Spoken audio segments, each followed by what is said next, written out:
For day 2 of Conference 2025. I hope you had all had a lovely evening, nicely refreshed, wide-eyed and ready to go. There's a few stragglers at the back, I think, but other than that, I think we're all set for a really interesting and sometimes a troubling and moving session that we've got coming up first. We'll move to that in a moment. You'll have the chair's full speech as well, and also that discussion at the end with Mukund, Deputy Chair, and of course others and questions coming through as well. So stand by for all of that coming up a little later.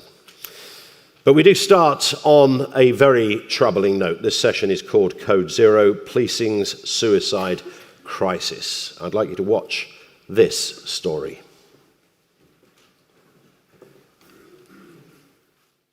He was absolutely full of life. He would help anybody. He was a larger-than-life character. He was always up for a laugh. He just made people happy. He moaned about the job. I think everybody does. I haven't met a police officer that doesn't moan about the job, but he loved it. And it absolutely defined him. It was his life. Ben didn't always openly talk about things. He did open up occasionally, and we would talk about things. And I think more recently, he became aware that he was struggling to look after our daughter. And I think that's when,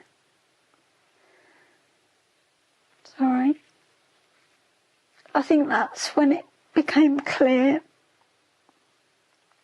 how much he was struggling, because she was the light of his life. He told me all about the allegation. He told me why he'd been arrested and the circumstances of that, which he absolutely denied any wrongdoing, and I wholeheartedly believe him.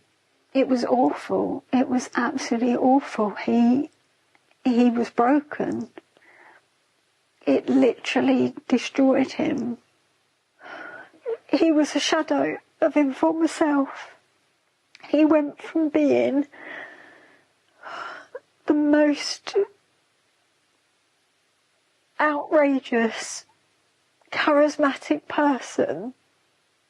You almost saw the colour drain from him. He was grey. He wasn't eating, he wasn't sleeping. He didn't leave the house. He would just be laying in bed with layers of clothes on, shivering. He was so ill with depression. It was horrendous to see, absolutely horrendous. I've never, ever seen somebody in that bad a way. He was literally broken to the core.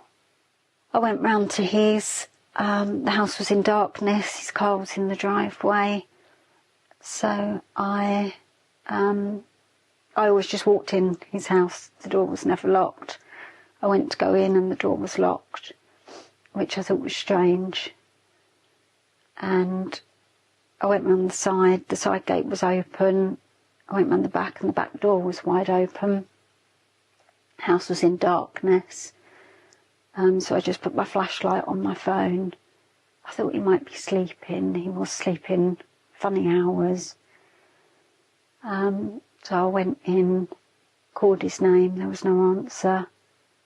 I went upstairs and I found him.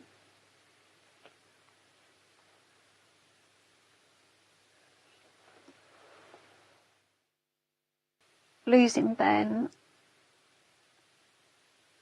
has just been horrendous. I feel like my life stopped the day he died. I talk about him all the time.